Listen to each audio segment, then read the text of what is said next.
अस्सलाम वालेकुम नाज़रीन, मेरा नाम मौसम नज़ीर और आप देख रहे हैं हमारा यूट्यूब चैनल। पिछले 12 घंटे में जो आम डेवलपमेंट्स हुई हैं उस हवाले से तफसील से बात करते हैं और आने वाले चंद घंटों के अंदर जो आम डेवलपमेंट्स होने जा रही हैं उस हवाले से भी तफसील से बात करते हैं। आज 190 मिलियन पाउंड केस का फ़ैसला आना था जो कि नहीं आ सका आज, उसकी क्या वजह बनी है इस हवाले से भी तफसील से बात करते हैं। और एक बड़ी इंपॉर्टेंट ख़बर जो है वो आई है, उसके हवाले से बात करते हैं। बड़ी एक्सक्लूसिव ख़बर है तो इसके ऊपर भी बात करते हैं। इसके साथ साथ शेर अफजल मरवत साहब के हवाले से कुछ डेवलपमेंट्स हुई हैं, उनको जो है वो शो कॉज नोटिस जारी कर दिया गया है। उसके अंदर भी कुछ जो है वो डिटेल्स आई हैं सामने, उसके ऊपर भी बात करते हैं। लेकिन सबसे पहले जनाब आगाज़ करते हैं। आज आप जानते थे कि 190 मिलियन पाउंड केस का जो है वो फ़ैसला आना था और इससे पहले कल ही मार्केट के अंदर ये ख़बरें दी जा रही थी कि जनाब इसके अंदर जो है वो इमरान खान साहब को सज़ा हो जानी है और ये फ़ैसला जो है ये भी कल आ जाना है। लेकिन अल्टीमेटली फ़ैसला तो नहीं आया, लेकिन सज़ा जो कही जा रही है, इमरान खान साहब के वकला की टीम भी यही कह रही थी कि जनाब इसके अंदर जो है वो इनको कम से कम 10 साल या 15 साल जो है वो सज़ा हो जाएगी। और बहुत से सहाफ़ियों ने भी ये रिपोर्ट किया कि जनाब इनको जो है वो सज़ा हो जाएगी। लेकिन अल्टीमेटली जो है वो आज फ़ैसला नहीं है। पहले मैं फ़ैसले के हवाले से थोड़ी सी बात कर लेता हूँ, जो डेवलपमेंट्स जो हैं वो अडयाला जेल में हुई, इसके बाद इसके ऊपर थोड़ी सी बात करते हैं। 190 मिलियन पाउंड केस का फ़ैसला जो है वो आज फिर मौखर कर दिया गया है। समात में बानी PTI और उनकी अहलिया बुशरा बीबी जो है वो पेश नहीं हुए। समात से कबल एहतसाब अदालत के जज नासिर जावेद राना अडयाला जेल पहुंचे, जबकि नैब प्रोसिक्यूटर चौधरी नज़र, नैब लीगल टीम के मेम्बरान इरफान अहमद, सुहेल आरिफ और अवैस अरशद एहतसाब अदालत इस्लामाबाद का अमला और बानी चेयरमैन PTI इमरान खान के वकला सलमान अकरम राजा, एडवोकेट और दीगर भी जेल पहुँचे थे। इस मौके पर अडयाला जेल के बाहर पुलिस की इजाफी नफरी भी तैनात की गई थी, जिसमें लेडीज़ पुलिस एहलकार समेत एलीट फोर्स की ताज़ा दम दस्ते भी शामिल थे। अब ये मैं ख़बर आपको पूरी डिटेल से क्यों दे रहा हूँ, क्योंकि सीनियर जर्नलिस्ट जो हैं हसन अयूब साहब, उन्होंने एक ट्वीट किया था। उन्होंने कहा था कि जनाब अगर आज फ़ैसला आता है, क्योंकि बुशरा बीबी जो है वो आ रही हैं, तो अगर आज फ़ैसला आता है तो हो सकता है कि बुशरा बीबी को जो है वो जेल के अंदर से ही गिरफ़्तार कर लिया जाए। इसी तरह से अडयाला जेल गेट नंबर 5 पर भी सिक्योरिटी हाई अलर्ट की गई थी और दाखिल होने वाले सरकारी एहलकारों की भी जामिया तलाशी ली जा रही थी। अडयाला जेल में होने वाली समात में बानी PTI की बहनें अलीमा खान और उज़्मा खान भी अदालत पहुंची। ताहम इमरान खान और उनकी अहलिया बुशरा बीबी खुद अदालत में पेश नहीं हुए, जिस पर अदालत ने केस का फ़ैसला मौखर कर दिया, जो अब 17 जनवरी को जो है वो सुनाया जाएगा। अच्छा, मैं पहले आपको जो है वो जो उनके वकला ने बातें की हैं उसके हवाले से बता देता हूँ, फिर इसके ऊपर जो है वो थोड़ी सी डिटेल से बात करते हैं। इमरान खान साहब के वकील हैं, जब ये फ़ैसला मौखर हुआ उसके बाद जो है वो खालिद यूसुफ चौधरी साहब, उन्होंने रद्द अमल दिया। उन्होंने कहा कि अदालती अमले की जानिब से मुझे 11 बजे अडयाला जेल समात का वक्त बताया गया था। मैं 10:30 बजे अडयाला जेल पहुँचे थे हम लोग और बुशरा बीबी भी पहुँची थी। गेट पर ही मालूम हुआ कि इसका फ़ैसला जो है वो 17 जनवरी तक जो है वो मुलतवी कर दिया गया है। इसके ऊपर जो है वो बैरिस्टर गौर साहब, जो कि चेयरमैन हैं PTI के, उन्होंने कहा कि जज ने अपनी मर्ज़ी से जो है वो फ़ैसला मौखर किया है। 190 मिलियन पाउंड बेहुदा केस है, अगर इंसाफ होता तो आज ही फ़ैसला जो है वो सुना दिया जाता। हम बिल्कुल तैयार थे। आज जज साहब ने अपनी मर्ज़ी से फ़ैसले में ताख़ीर की। 190 मिलियन पाउंड केस का ताल्लुक़ किसी डील से नहीं। उन्होंने कहा कि जनाब ठीक है, हम इंतज़ार में थे कि आज 190 मिलियन पाउंड केस का फ़ैसला आएगा। हमारे साथ नाइंसाफ़ी होती रही है, हमें दीवार पर लिखा नज़र आता है कि हमारे साथ नाइंसाफ़ी होती रही है। इसके ऊपर जो है वो सलमान अकरम राजा साहब एलिजिडली जो जनरल सेक्रेटरी हैं PTI के, अब ये मैं क्यों कह रहा हूँ ये भी मैं आपको आगे बताता हूँ। उन्होंने कहा कि तासुर ना दें कि किसी डील की वजह से फ़ैसला मौखर हुआ है। इमरान खान ने अपनी बेगुनाही को अदालत में साबित करेंगे। मुज़ाकराती कमेटी के साथ हमारे मुज़ाकरात जारी हैं। एक बात क्लियर है, ये किसी डील का हिस्सा नहीं है। सुनने में आ रहा है कि 15 तारीख को मुज़ाकरात हो रहे हैं, लेकिन ये केस जो है वो किसी डील के हिस्से में नहीं है। इसके बाद जो है वो इमरान खान साहब की बहन है अलीमा खान साहिबा, उन्होंने भी गुफ्तगू की। उन्होंने कहा कि जज साहब ये कह कर गए थे कि मुल्ज़िमान की गैर मौजूदगी की वजह से सज़ा मौखर हुई है। इमरान खान खुश नहीं होंगे, इमरान खान सज़ा के मौखर होने पर बिल्कुल खुश नहीं होंगे। आज हमारी इमरान खान साहब से मुलाकात नहीं हुई। जो वक्त हमें दिया गया था वक्त पर हम पहुँच गए थे। इमरान खान चाहते थे कि फ़ैसला आए ताकि पूरी दुनिया को पता चले अलकादिर यूनिवर्सिटी क्या है। आज हुकूमत बहुत ज़्यादा प्रेशर में है, पूरी दुनिया, पूरा पाकिस्तान जानता है कि किस किस्म की सज़ा सुनाई जाएगी। 17 जनवरी को देखेंगे, अगर हिम्मत है तो फ़ैसला सुनाएं।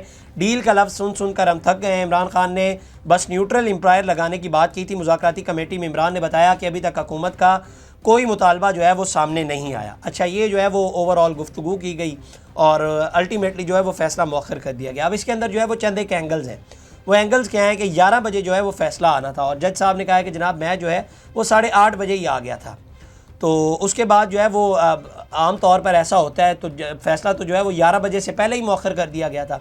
आम तौर पर ऐसा होता है कि जब इस तरह की सिचुएशन होती है या कमरा अदालत में जो है वो पेश नहीं हो रहे होते, तो जो है उनको वार्निंग दी जाती है। अल्टीमेटली आप 10 मिनट बाद आ जाएं, 11 के बाद 11:15 बजे आ जाएं, 12 बजे आ जाएं, 12:30 बजे आ जाएं, क्योंकि अदालत का टाइम तो था 3 बजे। लेकिन ये फ़ैसला जो है वो 11 बजे से पहले ही मौखर कर दिया गया। मुझे आज भी याद है कि आज से 1 साल पहले मेरा ख्याल है कि 13 जनवरी को जो है वो बल्ले के निशान का फ़ैसला आना था और वो रात को 11:30 बजे तकरीबन आया था। और उस वक्त भी यही हुआ था कि उसको थोड़ी थोड़ी देर के लिए डिले किया जाता था, थोड़ी थोड़ी देर के लिए जो है वो डिले किया जाता था, लेकिन अल्टीमेटली जो है वो रात को फ़ैसला आया था। अगर इस तरह से फ़ैसले आ सकते हैं तो यहाँ पर भी जो है वो इस तरह से फ़ैसला आ सकता था। बल्कि जज साहब ने कहा कि जनाब फ़ैसला हो चुका है और फ़ैसला मेरे पास महफूज है, बस सुनाने की देर है। चूँकि ये लोग आए नहीं है इस वजह से जो है वो फ़ैसला सुनाया नहीं गया, लेकिन आम तौर पर जो है वो इस तरह से होता नहीं है, मैं आपको बता चुका हूँ। और दूसरा एक बड़ी एक्सक्लूसिव न्यूज़ है, वो मैं अब आपको दे देता हूँ। ये जो आज का फ़ैसला आना था ना, इसके हवाले से पीटीआई की जो टॉप की लीडरशिप है उनको अब आप कह लें कल रात को 12 बजे ही, अब आप कह लें उनको पहले ही पता चल चुका था या उनको शक था या उनको किसी ने बता दिया था कि जनाब आज जो है 190 मिलियन पाउंड केस का फ़ैसला जो है वो आज नहीं आएगा। मैं अपनी बात दोबारा दोहरा रहा हूँ कि इनको कल रात को ही पता चल चुका था कि जनाब आज जो है वो 190 मिलियन पाउंड केस का फ़ैसला नहीं आएगा। अब उनको शक हुआ था या उनको किसी ने बताया था या उनको इल्म हो गया था पहले से ही, लेकिन ये पता चल चुका था कल रात को ही कि जनाब आज जो है वो फ़ैसला नहीं आएगा। और इसका जवाब अब ज़ाहिर बात है आप सोच रहे होंगे कि क्यों नहीं आएगा और क्या वजह बनी है जो है वो इसके लिए जो है वो आपको कमरा अदालत की तरफ नहीं देखना।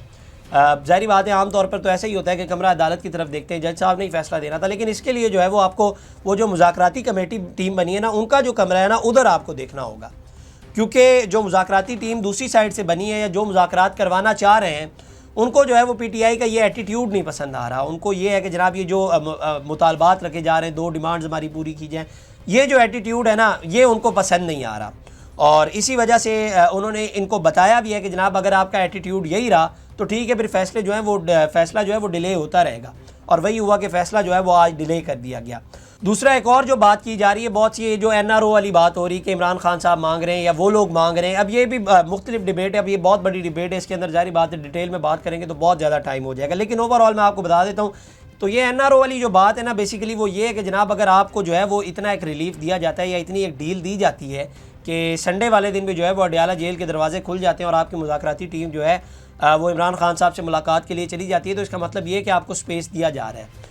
और दूसरी बात यह कि अगर आपसे एनआरओ मांगा जा रहा है तो उसके अंदर ये कि आप सीधा सीधा इनकार कर देना, आप कहें कि हमने देना ही नहीं है, फिर ये मुज़ाकराती टीम किस लिए बनाई गई है, ये भी एक बहुत बड़ी बात है। लेकिन ओवरऑल अगर मैं आपको एक खबर दूं तो इनको ये पहले से ही इल्म हो गया था कि जनाब 190 मिलियन पाउंड केस का फ़ैसला जो है वो आज नहीं आएगा। अच्छा, एक और कंस्पिरेसी थ्योरी जो है वो मार्केट के अंदर आज फिर आई, उसके अंदर ये था कि जनाब 17 जनवरी को ये जजेस को फाइनलाइज़ किया जाना है, इसी वजह से जो है वो इस केस को भी जो है वो डिले किया गया। इसके अंदर बताया गया कि जनाब जुडिशल कमीशन ऑफ पाकिस्तान ने 17 जनवरी को अपने इस इजलास में जो है वो हाई कोर्ट्स में एडिशनल जजेस की तैनाती के मामले के ऊपर जो है वो बेसिकली गौर किया जाना है। और इस इजलास में इस्लामाबाद हाई कोर्ट और बलूचिस्तान हाई कोर्ट में एडिशनल जजेस की तैनातियों पर तफसील से बहस की जाएगी। और इसकी तकरीरी के लिए इस्लामाबाद हाई कोर्ट में 4 एडिशनल जजेस के जो हैं वो नाम भिजवाए गए हैं। इसके अंदर एक जनाब जज हुमायूं दिलावर साहब हैं जो ऑलरेडी इमरान खान साहब के हवाले से फ़ैसले कर चुके हैं, और एक जवाद अब्बास साहब हैं जज, और सेशन जज आज़म खान साहब हैं, शाहरुख अर्जमन साहब हैं, ये भी इमरान खान साहब के केसेस से रिलेटेड हैं। इसके अलावा एडवोकेट अदनान बिशारत हैं, एडवोकेट सैयद कमर हुसैन है, और भी दीगर नाम है, तो बहुत सारे नाम हैं, लेकिन इसके अंदर जो है वो 2 बड़े अहम नाम हैं। तो ये तो जनाब 190 मिलियन पाउंड के हवाले से जो आज डेवलपमेंट्स हुई थी उसके हवाले से बात की। इसके बाद जनाब शेर अफजल मरवत साहब के हवाले से आज डेवलपमेंट्स हुई हैं, और उनके हवाले से जो है वो बाकायदा तौर पर पार्टी ने जो है वो शो कॉज नोटिस जारी कर दिया है। और इसके अंदर जो है वो अब बेसिकली ये भी मामला क्या है, ये मामला ये कि आज से चंद दिन पहले, मुझे गालिबन पूरा याद नहीं आ रहा, अली अमीन गंडापुर साहब सुनो टीवी के ऊपर एक प्रोग्राम के अंदर इंटरव्यू दे रहे थे, और वहाँ पर उन्होंने कहा था कि जनाब वो बेसिकली शेर अफजल मरवत साहब को कह रहे थे कि ठीक है आप चुप रहें, तो उसके ऊपर उन्होंने शेर अफजल मरवत साहब ने आगे से उनको कहा था कि जनाब मेरे खिलाफ तो जो है वो शो कॉज नोटिस जारी कर दिया गया। अच्छा, उस वक्त तो जो है पब्लिक डोमेन के ऊपर जो है वो पीटीआई ने अनाउंस नहीं किया था कि इनको जो है वो शो कॉज नोटिस जारी कर दिया गया है, लेकिन अब जो है वो ऑफिशियली भी शो कॉज नोटिस जारी कर दिया गया है। और यही वो शेर अफजल मरवत थे जो आज से चंद साल पहले या आज से चंद हफ्ते पहले ही आप चले जाएँ तो ये एक बहुत बड़े पीटीआई का नाम था और क्राउड पुलर थे और वाह वाह होती थी इनकी, और आज यही जो है वो पीटीआई को बड़े बुरे लगने लग गए, बल्कि पीटीआई के सपोर्टर्स को भी बड़े बुरे लगने लग गए। तो इस तरह से जो है वो हालात और जज्बात बदलते। खैर, अब ये उन्हीं का फ़ैसला था और उन्हीं ने जो है वो इनका नाम बनाया था, और अब वही लोग जो है वो कह रहे हैं कि जनाब ये बुरे हैं। इसके अंदर जो है वो एक इंटरेस्टिंग चीज़ जो सामने आई है, जो मैंने ऊपर सलमान अकरम राजा साहब के लिए एलिजिडली का लफ्ज़ इस्तेमाल किया था ना, ये जो शो कॉज नोटिस जारी किया गया इसके अंदर जनाब जो सिग्नेचर किए हैं वो जनाब एडिशनल सेक्रेटरी जनरल फिरदौस शमीम नकवी साहब ने की है।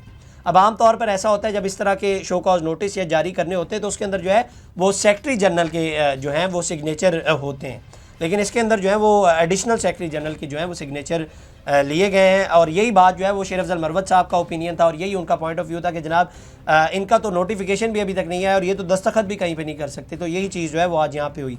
बल्कि इस हवाले से जो है वो इन्होंने एक ट्वीट भी किया। इन्होंने कहा कि जनाब दोस्तों के मशवरे पर मैंने 1-2 हफ्ते इलेक्ट्रॉनिक मीडिया से दूर रहने का फ़ैसला किया है। मैं मीडिया के दोस्तों से गुजारिश करूँगा कि इस तरह के प्रोग्राम में शामिल होने पर इसरार ना करें। तो वो बेसिकली यही कहना चाह रहे हैं कि जनाब मुझे जो है वो मशवरा दिया गया है दोस्तों की जानिब से कि आप जो है वो चंद एक दिन या चंद एक हफ्ते जो है वो इलेक्ट्रॉनिक मीडिया से दूर रहें। और उन्होंने गुजारिश की है कि जनाब अगर मुझे कोई कॉल वगैरह ना कीजिएगा, मैंने इंटरव्यू नहीं देने, क्योंकि शेर अफजल मरवत साहब ज़ाहिर बात है बड़े गर्म जोशी वाले इंसान है और ज़ाहिर बात है जब वो बोलने पे आते हैं तो वो देखते नहीं है कि वो क्या बोल रहे हैं। तो इसी वजह से उन्होंने ये फ़ैसला किया कि जनाब वो जो है वो खामोश रहेंगे। अब देखते हैं ये मामला जो है, बल्कि इससे पहले भी बहुत बार जो है वो शेर अफजल मरवत साहब को शो कॉज नोटिस जारी हो चुके हैं, ये कोई पहली बार नहीं हुआ। लेकिन इस बार देखते हैं क्या ये कंटिन्यू होता है या नहीं होता है, पता नहीं क्या होता है। अली अमीन गंडापुर साहब वो इनकी हिफाजत करने के लिए आते हैं या नहीं आते, अब देखते हैं इसके अंदर क्या डेवलपमेंट्स होती हैं। एक और जनाब जो बड़ी आम डेवलपमेंट हुई वो ये हुई कि मुतादिद इंडियन वेबसाइट ने जो है वो इसको रिपोर्ट किया है और उन्होंने कहा है कि जनाब पाकिस्तान ने इंडस रिवर में जो है वो सोने के बहुत बड़े ज़खायर जो हैं वो दरियाफ़्त कर लिए हैं। और इनके मुताबिक, इन इंडियन वेबसाइट के मुताबिक, अटक के ज़िले के अंदर जो है वो ये ज़खायर मिले हैं। और जो इन्होंने जियोलॉजिकल सर्वे ऑफ पाकिस्तान को कोट करते हुए कहा है कि जी इन्होंने तकरीबन 32.6 मैट्रिक टन सोना जो है वो यहाँ पे दरियाफ़्त किया है और इसकी जो कुल मालियत बनती है वो तकरीबन 600 अरब रुपए जो है वो बताया जा रहा है। इससे जो है वो पाकिस्तान के माशी मसाइल जो हैं वो काफ़ी हद तक जो है वो हल हो सकते हैं। अच्छा, इनको अब अपने मसले पड़े में, ज़ाहिर बात है ये इतने बड़े ज़खायर इनके पास कैसे निकल आए। और दूसरा ये कि अगर इस तरह की कोई डेवलपमेंट हुई होती है, अब ज़ाहिर बात है हमें नहीं पता, क्योंकि पाकिस्तान की गवर्नमेंट ने भी अभी तक कोई जो है वो इस तरह का कोई ऐलान नहीं किया। अगर होता तो बड़े भाग दौड़ से जो है वो ये ऐलान किया जाता कि जनाब इतने जो है वो 600 अरब रुपए के जो है वो ज़खायर पाकिस्तान के अंदर निकल आए। लेकिन इसके हवाले से जो है वो ज़ाहिर बात है इसके ऑथेंटिकेशन के ऊपर बहुत सारे अब ज़ाहिर बात है बातें होंगी कि अभी तक पाकिस्तानी मीडिया या पाकिस्तानी गवर्नमेंट की जानिब से जो है वो इसका ऑफिशियली अनाउंसमेंट नहीं की गई। अब ये उन्होंने खबर दी है और वही ये बातें कर रहे हैं कि जनाब पाकिस्तान के अंदर जो है वो 600 अरब रुपए के जो है वो ज़खायर निकल आए। तो ये जनाब अब तक की डेवलपमेंट्स। अगली वीडियो में आपसे दोबारा मिलेंगे, अल्लाह ने की बात। इस तरह की और वीडियोस देखने के लिए सब्सक्राइब कीजिए हमारा चैनल और देखते रहिए PSPKG न्यूज़।